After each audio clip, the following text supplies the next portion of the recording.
Actually, just before, what did you think of the pre-game? Would you give us your review of KISS? Oh, good, weren't they? I was nervous, Gerard, going in. I was very nervous. Gee, they were outstanding. So, to all those who point that out on the weekend, credit to you. You had more faith than I did. They were terrific, weren't they? Pyrotechnics will mask a lot. It felt big. All right, what were the defining aspects of the opening term? Oh, I just thought early, Brisbane looked a little bit fumbly. And Lachie Neale, who's just he's a no fumble player. He's a one-touch machine, isn't he? He just couldn't get his hands on the ball. 0 contested possessions, 0 clearances first quarter. Dunkley had his nose in the trough against DeGoey, but he made a couple of blues as well. Just some half opportunities. They just fell Collingwood's way early, and you could just feel, this is getting ugly really quickly, And they skipped away, and you thought, there's real trouble here. They just couldn't quite lock the ball in Brisbane. Like their whole game plan for the year is pretty much a territory-based game, isn't it? You get it in there, lock it in, and for whatever reason, they didn't get those repeat opportunities. Collingwood were able to take the ball out of their defensive half really easily. So they had 14 opportunities to bring the ball out of their back half for 9 inside 50. So that's just not Brisbane defensively. But full credit to the Pies for being able to do that. I reckon there's a frustration with Nick Dacos gets a lot of free kicks. If he's half taken high, he gets them straight away. I can understand the goal was probably there. There's a few through the course of the day that were 50-50. So I reckon that was a frustration. But as soon as I saw Frampton go to Andrews, I thought, okay, this will be interesting. That's the matchup that I was watching. We talked about it last Wednesday night. What are they going to do with Harris Andrews? Well, clearly he's going to get tagged. What's the move? Nothing really happened. Frampton had some opportunities early. He dropped one stone cold early. Yeah, I reckon he dropped 2 in the first probably 12 minutes of the footy of the game, and then it was hard not to watch Bobby Hill and how excited and how exuberant he was. He was charging around everywhere. He was a real handful for McKenna early. He set up by McCreery early for the obvious goal, and then Zach Bailey. That goal, that's goal of the year, Gerard. That was amazing what Zach was able to do in the forward half to break those tackles and have the composure to step around. And it felt like he had the ball for a minute. He was just so calm, and the finish was just amazing. So there was that, and then the hit out from Big O to hit him on the fly. Just terrific. A terrific quarter from Bailey. Oh, it was just it had highlights everywhere, didn't it? Yeah. But in the end, they were lucky to still be within arm's reach at quarter time. The weight of ball. So there are a couple of interesting aspects. So Nathan Murphy, before he gets concussed, is so influential as the Lions kept kicking the ball to him. So he found the exact right zoning off. And twice they were only getting rare entries, weren't they? Yeah. And he was just there to repel and see them off. So I reckon they had the defensive shape that they were looking for, and then all of a sudden he's out. It was strange. Like, I've gone back and watched it clearly on behind the goals and just trying to work out who had who and what was happening there. And the Myercheck goal, in the end, it was Coleman that had him. And I'm thinking, well, how do you end up with Coleman on Myercheck when you've got Gardner? And I'm trying to find somewhere for Harris, to try and get him to roll across. But Gardner had gone to McCreery for some reason, and it left Kitty with Myercheck, which was a bad matchup on turnover. The one thing that I will say, so everyone's talking about Frampton not having a possession, not impacting the game, not doing this offensively. If you have a look at the Cox contested mark inside 50, he gets a block on Andrews. Now, that is his whole and sole role. That is it. You're there to make sure that Andrews does not impact marking contests and does not spoil the others that are going for the ball. So I thought that was really significant. It was, yeah. I felt like the Pies left the door ajar because they were so inaccurate in front of goal or blew a few opportunities.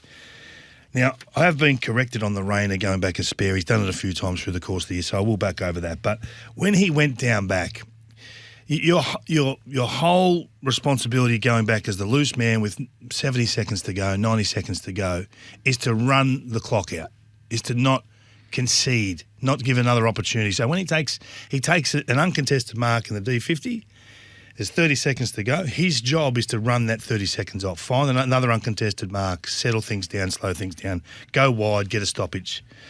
So the kick is a disaster. The kick's almost a rushed kick, and it goes far more central than what he would have liked. It almost went wing line instead of boundary line. And then there's the turnover, the chip kick back from Pendlebury, I think it was, to De Goey unmarked inside 50 because numbers are going wide, numbers are swelling out wide to diffuse. So that was a big body blow on quarter time when you had possession of the ball, 30 seconds to go in a static situation. And it was the second goal they'd conceded in those last 2 minutes. And Rayner is the figure in that it's a bad centre field turnover. Yeah. So he's tackled by Markov. He's got a runner out over the top, but his hand pass just doesn't have enough on it, and it leads to the Myercheck goal. So Rayner has two pivotal touches that result in opposition goals inside the final 2 minutes of the quarter. I know we'll get to the second quarter in a moment, but Rayner again went back late in the second term, and they already had Wilmot as a loose, so they ended up with two loose men behind the ball. And you'll remember the play. It was where Dacos danced around everyone, and then he brought the ball inside to Hoskin Elliott, who was the one that was freed up as a halfback flanker around the stoppage, who then caused the split 2v1, chipped it across the crisp, and he kicked the goal. So there was some things that they're only marginal errors, but they on the biggest of stages, they really let them down. So no, they paid a price for getting small things wrong, Brisbane, and I guess that's what happens when you play the best, and they're able to drive a wedge into that little opening. So Collingwood they get the 4 inside 50s in the last 2 minutes for 2 goals won. So they create the Myercheck goal. Crisp kicks are behind. They've got another entry which is repelled initially by Myercheck, which leads to the repeat entry of the De Goey goal. And this is a consistent theme for the game. They are so good in the final minutes of quarters in what they have trained and in what they implement, and they turn deficits into leads late in all 4 quarters. If you watch the replay again, Craig McRae there's 24 seconds left on the clock in the second quarter. He's saying, we get a +1, let's put 1 back. And then he looks up and he says, hang on, they've got 2 back. And he's half confused when he's looking at the field. So I think he was shocked by that. But we'll get to the second quarter in a minute. The biggest story of the first quarter was Nathan Murphy being subbed out of the game effectively, or taken down through nothing reportable or anything like that. It was just a clash. That another opportunity. So I thought straight away, this is going to change. Hipwood can light up now. This is on Eric Hipwood now to take control of the air against a player who it was Howe for the rest of the afternoon pretty much. Go and dominate this game in the air. Even take him high, take him to the wings. Just keep yourself involved. And he couldn't quite cash in. So this was a huge moment. So you're already down McStay, no Adams, and I get there's no Ashcroft, and I understand the Brisbane side of it as well. But when you lose one halfway through the first quarter, you got to cash in. So I thought there was an opportunity that didn't quite get taken advantage of. Kitty Coleman is the player who gets the ball most. He progressively improves during the quarter. He misses a couple of kicks that he had made the previous week against Carlton in the preliminary final, and then he starts to make them and create the play. I thought he was really good, Gerard, and I know he missed a couple, but he was giving the opposition something to think about. So if you want to roll that player up, you want to push one high, it's going to be Coleman free. Now, if you can get 13 touches in a quarter, then you challenge them to say, okay, maybe we can't do that. Maybe we've got to hold our 6 forwards. Maybe we've got to, or we've got to get a different match up there. We've got to put some time into Coleman because he is an aggressive kicker. I know he missed a couple, but if he starts striping them through the middle, all of a sudden we're in trouble and we've done nothing about him. Yep. So his quarter was big. Dunkley on De Goey was enormous. He clamped De Goey, and as we said, that he only had the one kick prior to that last 15 seconds of the quarter. That wasn't really his fault. So it was a great start from him. I thought Mitchell and Pendlebury were very good around the contest, where the game sort of had to be won, and they just dictated territory, didn't they? In the end, they were just a little bit tougher, a little bit cleaner. Their pressure was super, and they were able to force enough turnovers to keep it to keep it a Collingwood game. And then the quirk is this is the only quarter that Collingwood actually wins. They win it by 10 points and the margin progressively reduces through the day. Who did you have your 3, 2 and 1 in the opening quarter? Well, I gave the 3 to Coleman because I thought 13 disposals and again 3 intercepts. He was the one that you didn't really want to have the ball from a Collingwood perspective, so I liked his game. I gave 2 to Bailey. I thought that his moments were just unbelievable. From limited opportunities, they only went inside 57 times, and he was able to knock through 2 goals. So it's a big start to a grand final. When they needed a bit of a lift, he was the one. And I gave the 1 to Dunkley and on De Goey. I actually in the end gave it to Dacos, I should say. He had 8 disposals and a goal. I thought he was the fire starter for him. They needed to get the crowd involved. He kicked the first goal and they were away. You could feel it. Dunkley was stiff not to get one. Mitchell and Penderbury also very good. Okay, so I had 3 Coleman, 2 Bailey, and I gave the 1 to Hill. I thought that you could see what was coming with Bobby Hill. Okay, that's the first quarter. Collingwood lead by 10. Into the second, we will go with David King on the Monday means test next. 6 goals, 3 to 5-5. Collingwood led at halftime by 6. Brisbane won the quarter ever so narrowly. At the starting point, so Shebex at quarter time played Country Road by DJ Demand, and all it did was highlight that Charlie Cameron hadn't touched the footy, and then in 5 minutes he's kicked 2 goals and assisted the other to put himself into the fray. He was unreal. He went to the front of the pack and Jeremy Howe went to the back, and it's a classic trait of the Brisbane Lions small forwards being able to get themselves in really dangerous positions and challenging the opposition to get it 100% right. When you get it wrong against Charlie, you bleed. It was a terrific goal. As Dwayne said, there was an amazing left foot snap, wasn't it? He just had the poise. It seemed like the Brisbane small forwards had stacks of time and control on what they were doing. Their wherewithal was really strong all day, but they just didn't get the opportunities. Again, they kicked 5 goals in a rush from about 10 or 11 inside 50s. Like, it was just terrific. You just don't get that scoring reward against Collingwood. So I thought the McCluggage goal, Charlie set that up again. Like, his ability to get to the front, to crumb that ball against Isaac Quainer on this occasion, and then to use his speed to burst from away from Jeremy Howe to bring it back to the top of the goal square to create the opportunity. A lot has to go right, I understand it, but he put it in a perfect spot for his forwards to get rolling. The smother from Rayner was terrific on the wing. It turned a problem into a goal out the back. McCarthy again was terrific with his handball to Charlie. And they just played surge footy from there. You know, they were in control. So 20-minute mark, second quarter, you lead by 13 points. You lead by 13 points in a grand final. 20 minutes into the second, you're starting to think, oh, your next one's big here. Yeah, you start to get that. Your next goal's big. The next goal's always big. Yep. But you start to think, okay, this could become a real issue for the Pies here. And then somehow they gather. It's a bit of a rehearsal for what's to come at the end. It's a surge centre bounce goal. Yeah. The instant reply. It's Pendlebury, De Goey, Hill, Mitchell, McCreery. It's a great touch by Mitchell to find Crisp. And then it's an absolutely superb set shot to meet that moment, which he then repeats. But for what happens later in the game is it's time to get a goal out of the centre bounce, is they provided a dress rehearsal for it. Yeah, Crisp from the centre bounce. It was a breakdown from Berry, wasn't it? It was a bad time to have a breakdown. McCluggage, who never really wants to defend. Let's be honest, he never wants to defend. He wants to be a step goal side, Brisbane side of goal. He's defending on Jeremy Howe. He didn't do the early work. He didn't arm bar, and he allowed full corridor. That'll be one that they have to live with.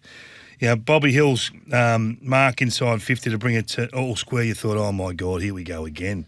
You know, they've gone from cruising to in real trouble now. The Brisbane side. Next set of bounce out the front again. You know, Lockie Neal, I think he'll rue that one. It just sort of looked like a bit. He didn't really commit where he normally does. Then all of a sudden, things are rolling. I talked about the spare man before. The Dacos dance with 24 seconds to go. The Dacos dancing around the boundary, just ridiculous. I mean, you don't see players do this, and I talked about the composure of the Brisbane small forwards. This guy to have this composure to bring it back in. They bypassed two loose men, which was Rayner and Wilmot, to Hoskin Elliott over the top to Chris. I thought it was just terrific, and you can just see the small forwards of the Pies really impacting with speed. It was becoming an issue for the Brisbane backs. They were taking him high up the field, turning them around and charging back. And you wonder whether the holding of Coleman was now breaking down. Was the speed of the Collingwood Smalls getting on top of them?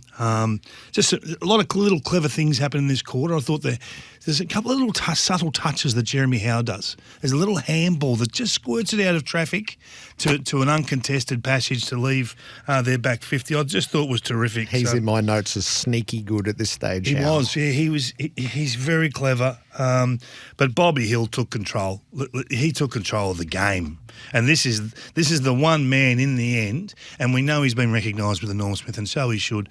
A 3-goal quarter. I mean, it's just ridiculous. And spoiling and tackling and harrying, and his up and down the groundwork is phenomenal. And then just the audacious highlights. It's just ridiculous. I marvel at what they've been able to find. By all reports, he was keen to get to Essendon, or was likely to get to Essendon last year, and that fell through. And for the Pies to land this guy, the biggest of match winners, really, his final series has just been crazy. So, well done, a great get by all. But again, you get to half time and you think, how have they done this? They were gone 10 minutes ago. They were on the rack. And now they find themselves in front. Another late goal. Another goal in time on. And time on is proving to be the Achilles heel. It was 9 goals 6 to 3 goals 2 in time on. 9 goals 6 to 3 goals 2. Massive numbers. Yep. And I know there are 3 goals in the last 2 minutes, but again, Collingwood kicks 2. Yeah. The Joe Danaher towering mark at the other end was something. Yeah. So there were just a couple of hints here. So Andrews took one big mark and you thought, okay, is that the start of you going to impose yourself down back? And it really didn't arrive until the last quarter.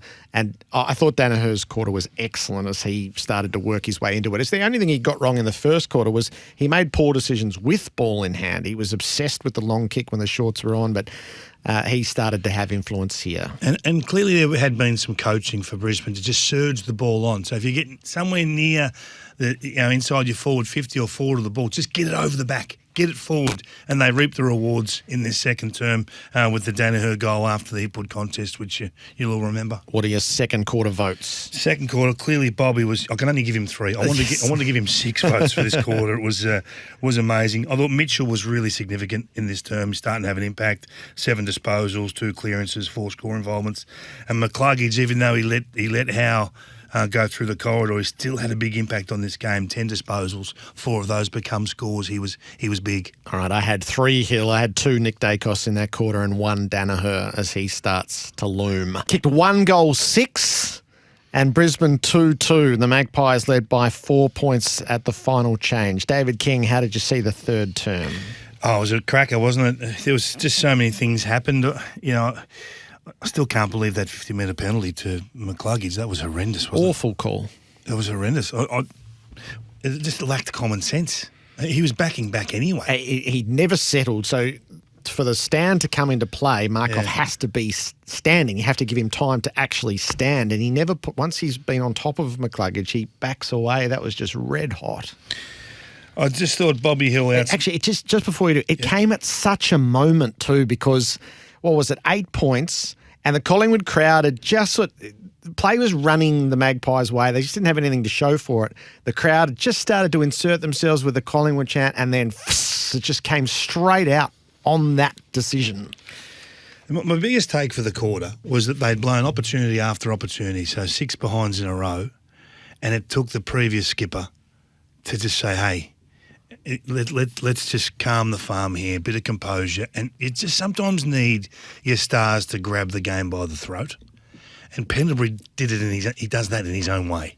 He's not going to bash anyone or anything like that or have the big physical moment, but he just said, hey, I'll steady the troops here and kick perfectly. Now, they'll be really disappointed the Brisbane back six and the midfielders, they fell asleep. Yeah, if you watch this carefully, you can clearly see it depicted on the behind the goals. Pendlebury just has a quick look at the three players around him and realises they've all switched off. All of them. And he just darts himself forward and it can't help but go to him. So there's a few strange things happening this quarter from a Brisbane point of view. Like there was that which was so costly. They had worked so hard and the game was slipping from them. I know the margin didn't reflect that, but the game was sliding. Zorko kicked that one to the top of the square. It didn't look like there was anything rehearsed there. And Mitchell took odd. Mitchell's 5'8" and takes an uncontested mark 15 metres from goal. And you think, well, has that been rehearsed? Did they know that was happening? There was some really clever thing. I thought Joe Danaher's kick to dribble it along the ground and let it get out the back and to Archie, and then they were away. They were in and behind. Was really good, which set up Robertson for the goal. The other thing that annoyed me is little things just annoy you. Right? So when there's forward 50 stoppages, you want everyone to be on high alert when you're a forward. So they had to work, I reckon, 3 stoppages in a row, Brisbane, to get an opportunity to have a shot at goal or to force the issue. And Danaher got a quick kick to the top of the goal square, and Howe was ready for it in front of Eric Hipwood, and Eric wasn't ready for it. And I thought, mate, you are the taller prospect here. You have to be in front. If he's in front, he poses an enormous challenge to Jeremy Howe to defeat him. Yep. So there were just 3 or 4 things where they were asleep, and they prove so costly in the wash-up, don't they? And in this term, I just think it was for me. It just highlights the importance of your leaders with Scott Pendlebury. I think for me that's the full stop for the third term. There's a sequence of behinds that they can say. Frampton's almost an accidental behind, then the rush behind. Maynard hits the post. Ginnivan hits the post. Cox snaps from what ended up being close in, and he'd probably be disappointed that he didn't get it. And then Hill misses the set shot. I thought that the one little moment, so there's a ball coming down the members' wing to half forward for the Lions, and Mitchell reaches around and just taps it away from Zorko. If Zorko gets that ball, Brisbane are on a tear through half forward, but Mitchell's reach around. And that was a poor kick from Hipwood, that one. Yeah. I mean, if he does hit him, they're out goal side, and it's not quite a lay down misère, but it's a leapfrog type play. Yep. Where you can get that one to the top of the goal square and you're out the back. But it was just a matter of inches, but you just got to hit those kicks. This is why, you look back at this game and Eric Hipwood would hit that 19 times out of 20. And then he just gets lazy on it. Yep. He had a really poor term. And then the sequence that leads to Pendlebury's goal. So Hoskin Elliott takes that terrific contested mark for the intercept, long to the wing. Yeah. Hill's fighting for the ball underneath. Lipinski, Mitchell and Nick Dacos creates a play against the boundary. Hill starts there and then goes tearing forward. So Dacos keeps it alive with a tap and 2 kicks off the ground. Mychek marks. And then Hill's the target. He's run so hard and so fast from the source to be the target in the forward pocket.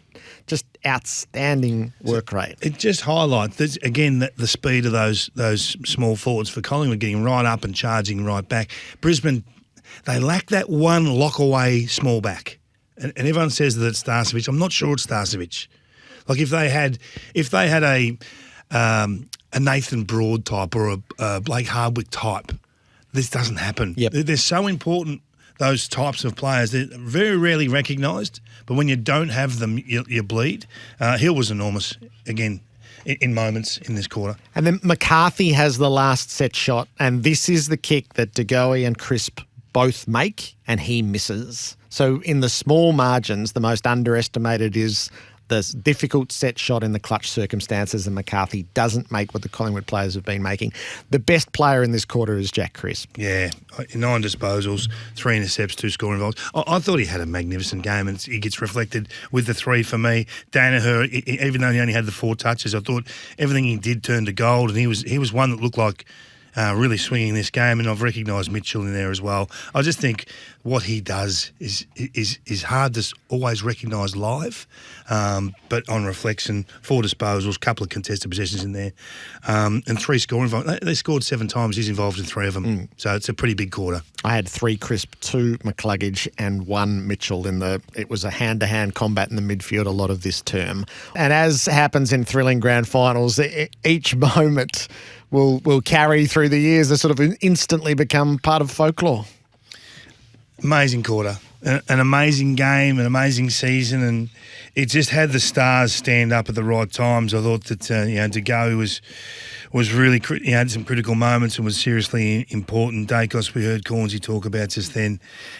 To me, it all comes down to the centre bounce, and everything you do surrounding Jordan De Goey is for this moment in a grand final. All the man hours that he's cost you in off seasons and with indiscretions and all of those things, Gerard, are all forgiven after the one centre bounce in this grand final where he's so strong, he's able to power away. Dunkley slips. It's the slip that cost them a goal. He falls on, where the umpire's back out of that centre. There's a little rut. There's a little soft patch, a little wet patch there. He just loses his footing. Now, in the back of my mind, straight away, Corns is going to hammer him here for not having long stops in the boots, and it lets him out the front door, and it lets De Goey unopposed charge towards the top of 50. Now, you need a lot of luck for things to go your own way, but the Dacos handball, we've shown Nick Dacos handballing in different ways all year. It's another one of those flicks across above his head, just flicks it the wrong way, if you like, over the back of his shoulder, over the top of his shoulder, to De Goey in stride. That is a dream goal for Jordan De Goey. That is what he does.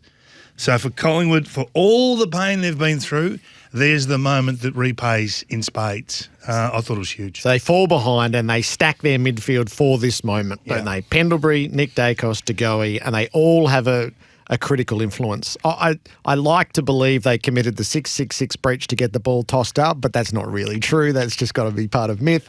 So people are saying that is true. Do you think it's not? I have checked that one. Right, okay. It's not true. I love to believe it's true. Yeah, but just go with it. Yeah, go with it. Go with it. So Cox is able to get his hand to it, and then they each do their thing, don't they? Pendlebury's able to get a kick under maximum pressure that goes forward. Dacos has been there, and then he's there, and then De Goey kicks the handball's his signature ridiculous. goal. The handball, I mean, no one hits that handball. And people say, you rave about Dacos. You go overs with Dacos. He gets overs, Dacos. He gets free kicks he shouldn't get. And I understand the anger from the Lions fans on that. But when you see him handball like that, you say, no. We've got to recognise brilliance.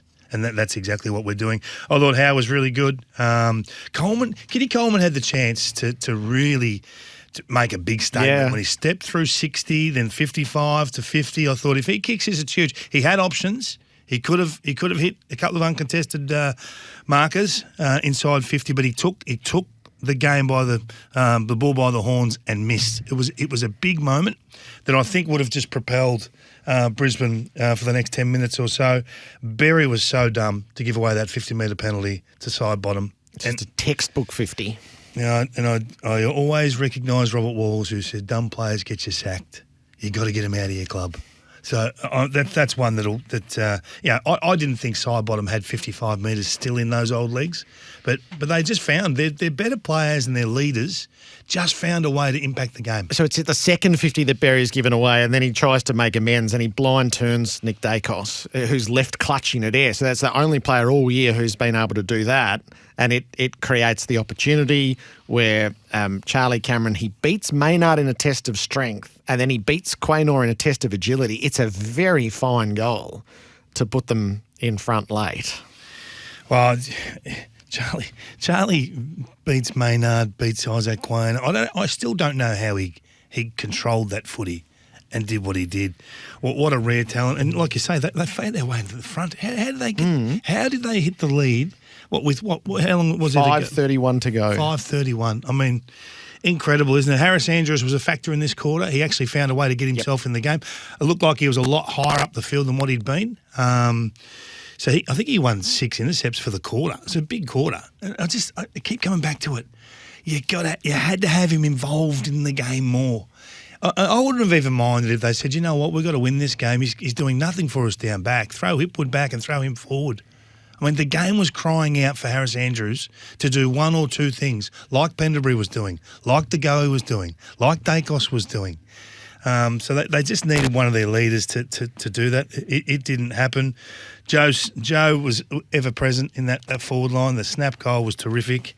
He knew he couldn't go back and have the set shot. He had to do it quickly, and it was just an amazing setup to the late slow play specialists.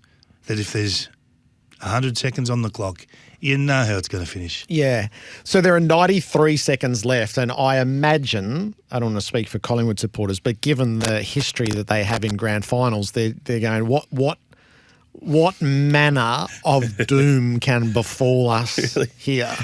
And what we'll never know is that advantage call is wrong, is that ball should have come back to Lachie Neale with 80 seconds left to take the kick to the top of the square or find a lead. We will never know what would have happened there. There has to be intent to claim advantage. Bailey had no intent. It's just the scrambled play. It's the umpire's duty there to call that back. They're required to do it in round one. They're required to do it in the last minute of a grand final. It's a big stretch to say that it cost them, though, isn't it? No, absolutely. Yeah. We could never know what would happen. No. But you'd like the ball in Neale's hands, 60 out, kicking to the top of the square with 60 seconds left. Now, maybe Darcy Moore takes that mark and out she comes. Maybe Joe Danaher takes that mark and wins the Norm Smith, but that we'll never know. Yeah, we will never know. You're right, and I hate to say it, but they had time enough to get themselves the chocolates here, and Collingwood they was the superior team all day. I was surprised it was so close. Yes. Really. Yeah, I'm the same. And watching it back yesterday is to feel the same way. I couldn't believe you start writing your notes. You think, oh, hang on, it's flipped again. Oh, hang on, what's happening here? Yeah. So now it's funny. The last 11 minutes of footy, Brisbane only had 2 more looks inside 50 for the last 11 minutes of footy. That's a long time to be starved of forward 50 opportunities. And this is what we're talking about with Collingwood, the slow play. They drop in, they were a goal up and they played that chip footy to just kill some clock. It's almost like we score one more point, they have to score twice. We're not going to give them that opportunity. Yes. And that's how they built their game. And again, that comes back to October, November, December, January, February, March this year, where they've trained and learned how to win. Not manage 2-minute drills, learnt how to win. What were your last quarter votes? Last quarter votes, I gave 3 to Pendlebury. I thought he was huge in this term, 11 disposals, and just his know-how, where to be, right time, right decision, and able to slow the game down when they needed it to. To Goey, a couple at the moment. He gets 2 just on that centre-back goal. Yeah. And I thought Crisp again was just terrific. I think he had 8 disposals, 3 intercepts. Honourable mention to Steele Sidebottom, who was super as well. I gave 3 to Pendlebury. I gave the 2 to Nick Dacos in the flip with the Goey. And I gave 1 to Andrews. I thought he finally found the way to insert himself. So what did it mean overall? Overall, I had Crisp as my winner, but unfortunately, you can only give Hill 3 votes for the second quarter. That's he should right. have got 6. Yes. He was the difference. So I had Crisp in front of Coleman, Mitchell, Hill and Pendlebury. The Monday means test. Kingy, thanks for the whole year. Good on you, G. Good fun. Been brilliant throughout. David King for the OMF Big Spring Sale is on now, up to 60% off selected mattresses.